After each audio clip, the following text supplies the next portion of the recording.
शुक्लं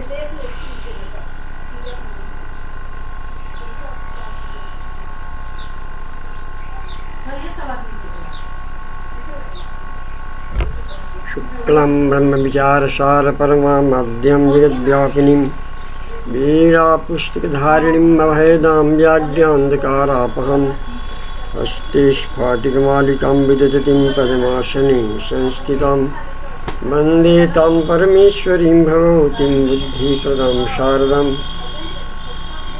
आज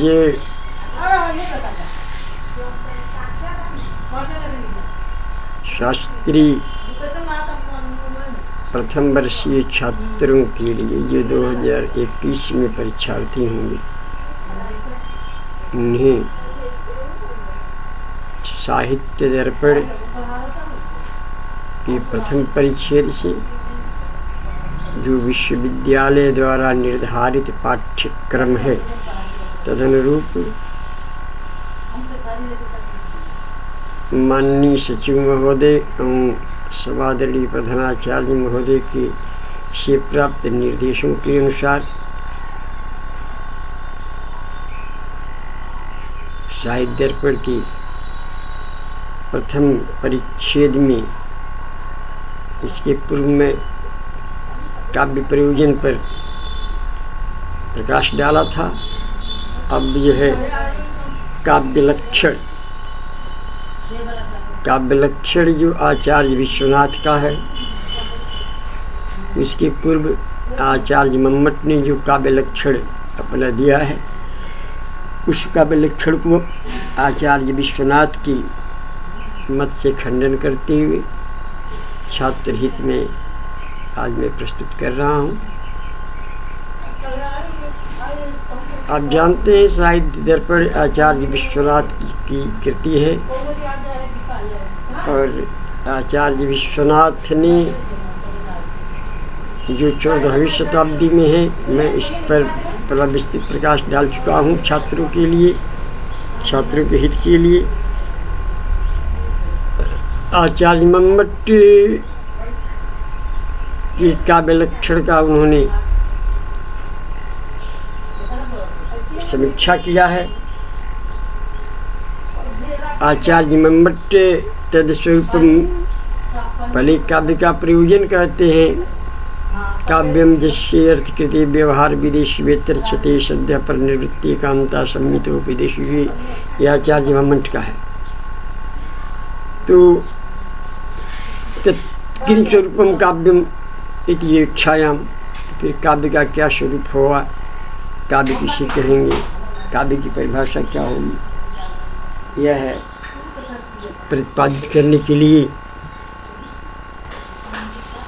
आचार्य विश्वनाथ काव्य के स्वरूप को उल्लेखित करते हैं। ये कहते हैं कि आचार्य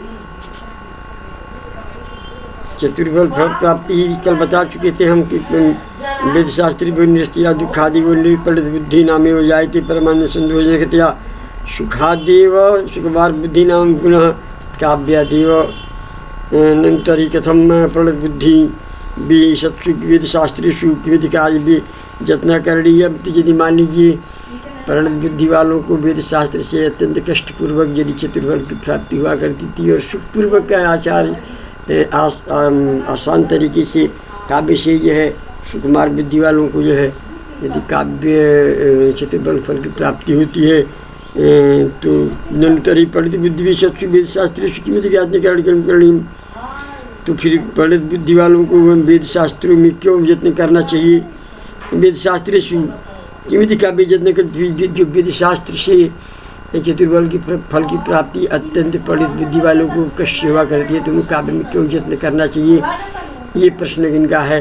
कह रहे हैं कि नहीं इतना वक्तव्य में ऐसा मत कहिए, क्यों मत कहिए। और तो कटकौषध उपशमनीयस्य रोगस्य, किसी कड़वे औषधि के द्वारा जिस जो रोग का उपशमन किया जाता हो, और शीत शर्करा सेवनीयत्वे, और वही रोग यदि ठंडे मिश्री के रस से उसका शमन कर लिया जाए तो कस्य वा रोगुला शीत शर्करा प्रवृत्ति से आदि से न स्यात् कौन सा ऐसा रोगी होगा जिसको शीत शर्करा में प्रवृत्ति नहीं होगी, अतः कुंज शीत शरबत का मिश्री का शरबत पीना नहीं चाहेगा। क्यों नीम का छिलका ये फूट कर पिएगा? यदि नीम की छिलके पीने से भी बुखार उतर जाता है और शरबत मिश्री के शरबत पीने से सौंफ डल के उतर जाता है, तो फिर कौन होगा जिसको जो मिश्री का शरबत पीना अच्छा नहीं लगेगा? क्यों नीम का छाल पीना चाहेगा? फिर कहते हैं न कि वो काव्य सुपदीयतम अग्नि पुराण में उपयुक्तम, काव्य की उपादेयता अग्नि पुराण में भी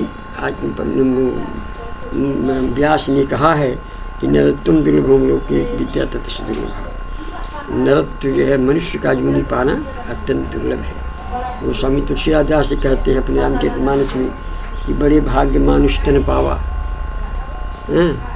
बड़े भाग्य मानुष तन पावा, नरत्वम दुर्लभम तत्र, मनुष्य का जन्म पाना ही बड़ा दुर्लभ है। और विद्या ततः दुर्लभा, उसमें मनुष्य का जीवन पा करके विद्या प्राप्त करना अत्यंत दुर्लभ है। और कवित्व दुर्लभम तत्र, उसमें कवित्व की प्राप्ति अत्यंत दुर्लभ है। और शक्ति तत्र दुर्लभ, शक्ति उसमें भी शक्ति का प्राप्त करना और भी कवित्व में भी शक्ति आ जाए अत्यंत दुर्लभ है। इस तरह से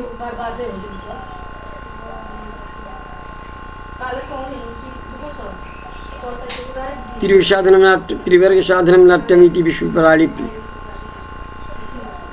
त्रिवर्ग धर्म अर्थ काम मोक्ष का साधन तो नहीं होता सकता है नाटक, लेकिन नाटक जो है त्रिवर्ग साधनम, त्रिवर्ग साधन है। कौन त्रिवर्ग क्या है? धर्म अर्थ काम, मोक्ष का साधन नहीं है। विष्णु पुराण में भी कहा गया है, विष्णु पुराण में भी आया है कि काव्यालापास ये किचित गीतकार ने खिलानी चाहिए शब्द मूर्ति धरस्येति विश्वरंसा महात्मना। काव्यालापास ये की, जो काव्यालाप है, काव्य में जो आलाप किया गया है, जो बात कही गई है ना, गीतकारी जो अखिलानी गीतकारी जो गीत इत्यादि जो है वो सब क्या है? शब्द मूर्ति है रूपधारी भगवान विष्णु के अंश हैं। शब्द मूर्ति धरस्येति विश्वरंसा महात्मा, ये शब्द रूपधारी भगवान विष्णु रूप महात्मा के अंश हैं। यानी कहा गया है कि अथ ओंश्च विगुष अथ मुश्च स्वयं हुआ, अथ मुश्च स्वयं हुआ, अथ और ओं साक्षात स्वयं मन में भगवान विष्णु का ब्रह्मा के स्वरूप है। अथ मुश्च स्वयं हुआ। और ये भी आया है कि अकारः सर्ववर्णाग्रह, अकारः सर्ववर्णाग्रह प्रकाशा परमाशिव।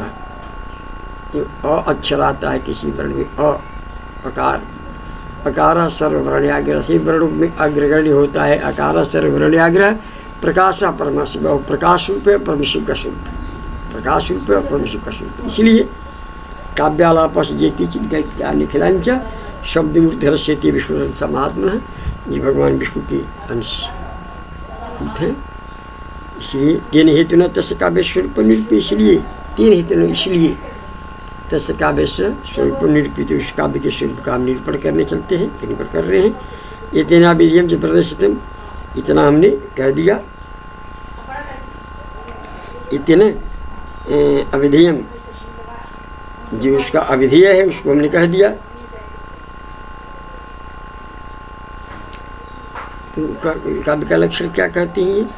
तो तत्किं स्वरूपम काव्य में अपेक्षायाम कश्चिता, ये नाम नहीं लेते हैं। तत्किं स्वरूपम तत्काव्यम, फिर काव्य का क्या स्वरूप होना चाहिए?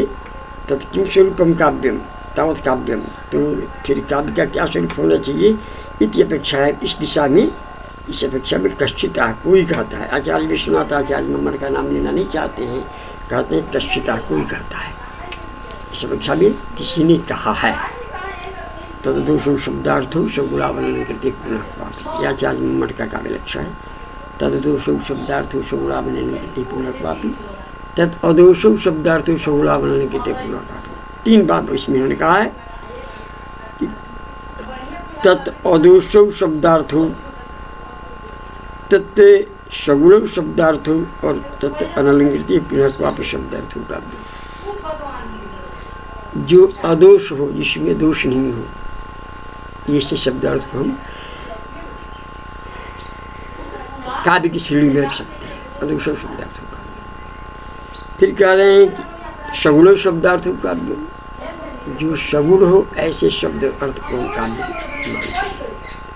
और तीसरी बात कहते हैं अनलंकृति पुनः क्वापि।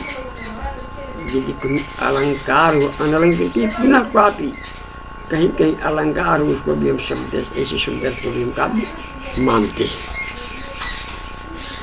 आचार्य मम्मट ने 3 बातें कही हैं और इसमें ध्यान देनी है। मैंने खंडनार्थम मंत्र काव्य लक्षण प्रदर्शित चक्कर में ये आचार्य मम्मट के काव्य लक्षण को खंडित करने के लिए कहते हैं तत् अदोषो दुष्सर्वत्वादि दोषरहित सगुण प्रसादि गुणोपेत पुनः भूय क्वापि कुत्रचित अनलंकृति पुनः क्वापि अस्फुरालंकार रहित शब्दार्थो वाचक वाच्यो तत्काव्यम। तरी अब यहाँ ध्यान देनी चीज़ ये है जो ये कहते हैं उस पर है अत्र शब्दार्थो इदम काव्य शरीरम अदोषो सगुण असलंकार। 3 बात उन्होंने कहा है, अदोष शब्द सगुण और अलंकृति, तीनों पर जो है ये अपना आक्षेप करते हैं। ये तीनों बात इनकी ये कहीं गलत है, सत्य नहीं है। ये तीनों हम कैसे मान सकते हैं? जैसे एक श्लोक देते हैं ये आचार्य विश्वनाथ जो है कि यदि आप अदोषो शब्दार्थों काव्यम मानते हैं जिसमें दोष न हो ऐसे शब्दार्थ को आप काव्य मानते हैं, ऐसी विवक्षा में एक श्लोक है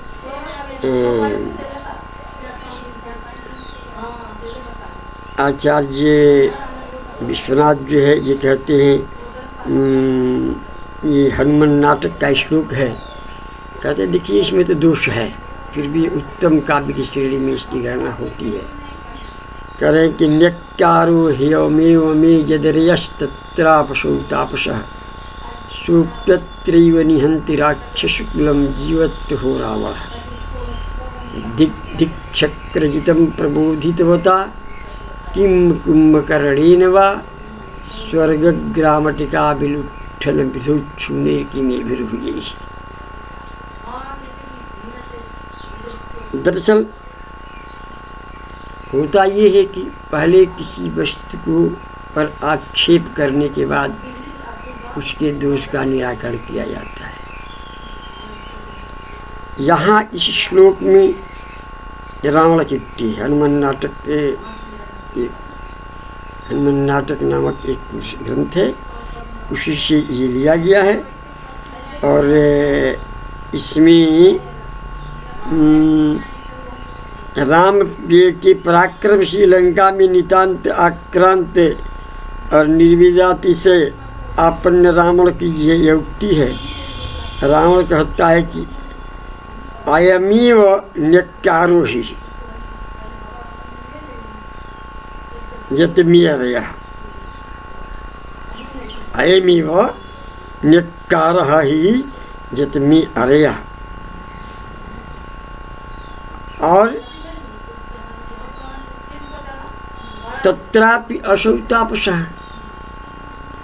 और फिर कहता है कि सोपी अत्रैव राक्षसकुलं निहन्ति अहो रावणः जीवति चक्रजितं धिक् धिक् और प्रबोधितवता कुंभकर्णेन किं वा स्वर्गग्रामटिका विलुण्ठन वितुच्छूनैर्भिर्भुजैः किम्। ये रावण की युक्ति है। कहता है कि न्यक्कार मुझे धिक्कार है, न्यक्कार में धिक्कार, मुझे रावण को धिक्कार है। पहले ही अपने को धिक्कृत कर देता है। क्यों धिक्कार है ये बात बाद में कहता है। तो पहले विमर्श होना चाहिए कि विधेय होना चाहिए। तो पहले विधेय को कहकर विमर्श के कहने की परिपाटी है और पहले विमर्श ही कह लेता है, विधेय बाद में कहता है। कह रहा है कि धिक्कार धिक्कार है मुझे। यद अयमेव मे अरयः, ये अयमेव यही मेरे शत्रु हैं। कौन? राम और लक्ष्मण। और मान लेता कि ये शत्रु मेरे हैं, राजकुल से उत्पन्न होकर के आए हैं, राजा थे होते, राजकुल के में हैं तो राजा होते तो मानता कि एक राजा का शत्रु एक राजा हो सकता है। लेकिन तत्रापि असौ तापसः, आश्चर्य कि उसमें भी ये तपस्वी है, वो राजा नहीं है, असौ तापसः तपस्वी है। सोपि अत्रैव निहन्ति राक्षसकुलम, और यही नहीं है, वो भी इस लंका में ही रह करके राक्षस कुलम निहंति, राक्षस कुल का वध कर रहे हैं। अहो रावण जीवित, फिर भी रावण जिंदा है। आश्चर्य इस बात का है, एक तो यही मेरे शत्रु है जो राजकुमार है, सोपत्री हुतापस उसमें भी तपस्वी है, सोपि अत्रैव निहन्ति राक्षस कुल, वो भी लंका में ही रह करके मेरे शत्रु कुल का नाश कर रहे हैं, लंका से बाहर भी नहीं है। वो रावण जीवित, फिर भी रावण जिंदा है।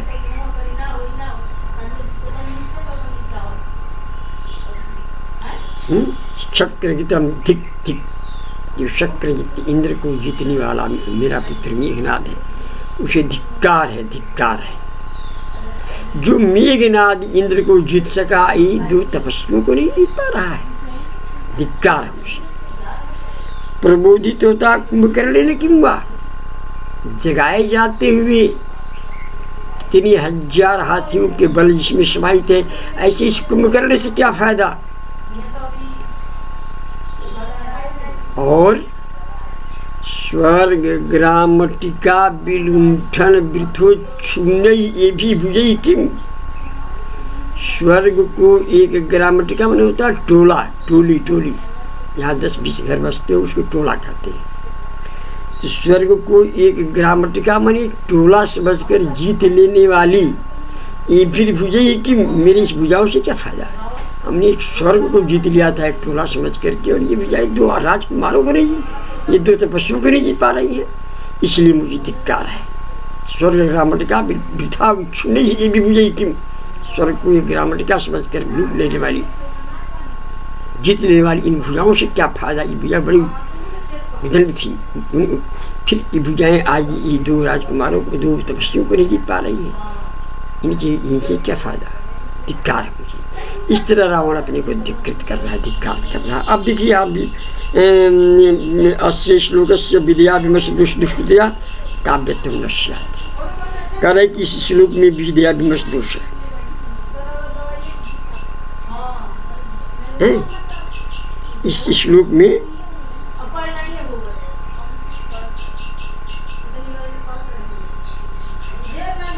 विद्या विमर्श दोष है, तो काव्यत्वं न स्यात्, काव्य की श्रेणी में नहीं आता। जैसा कि आचार्य मम्मट ने कहा कि अदोषो शब्दार्थ हो काव्य, तो काव्य की श्रेणी में नहीं आना चाहिए। लेकिन प्रत्युत इसकी विपरीत ध्वनित्वेन अर्थात ध्वनिकृतेन, ध्वनि कार्येण इसका अर्थ हुआ, अर्थात ध्वनित्वेन अर्थात व्यंग्यस्य वाच्यातिशयत्वेन अस्य पूर्वोक्तस्य पद्यस्य उत्तम काव्यता ध्वनि काव्यता अंगीकृता। तो ध्वनि के द्वारा या ध्वनि काव्यता के द्वारा इसको उत्तम काव्य में स्वीकार किया गया है। तस्मात् कारणात्, इसलिए अव्याप्तिर्दोष लक्षण दोष, इसी अव्याप्ति लक्षण दोष हो गया आपके लक्षण में, जो व्याप्त नहीं हो सा अव्याप्ति लक्षण दोष हो गया, इसलिए आपका लक्षण में ये अमान्य हो गया, मान्य नहीं है। आपने जो अदोषो शब्दार्थों काव्यम कहा है वो मान्य हो गया, मान्य योग्य नहीं है। पद्यमिदं ध्वनि काव्यत्वेन उत्तमं काव्यम भवता, तो इसलिए अदोषो शब्दार्थो इति प्रतिपादितम परमत्र विधिया विमर्शो नाम दोष तस्य लक्षणम उद्देश्य विधेय पर पद पौर्वा पर्यविरहितत्वम सच द्विविध पदगत वाक्यतश्चेति तत्रुभयोगतो दोष तदन्यकारायामेति अत्र इदम उद्देश्यस्य न्यकारपदेन विधेय व्यवगतो भवति। पर्वत्र पौर्वा पर्यविरहेण पदबद्वेश्य क्रयपर्येण स्थापितत्वाद वाक्य गति विद्या विमर्श, विद्या विमर्श दोष इसमें समाहित हो गया। इसलिए आपकी इस लक्षण में अव्याप्ति लक्षण दोष हो गया, आपका ये लक्षण मान्य नहीं होगा। ये आचार्य विश्वनाथ का कहना है, ये अव्याप्ति लक्षण दोष से दूषित हो गया। ठीक है, आगे के व्याख्या इसके बाद वाले खंड में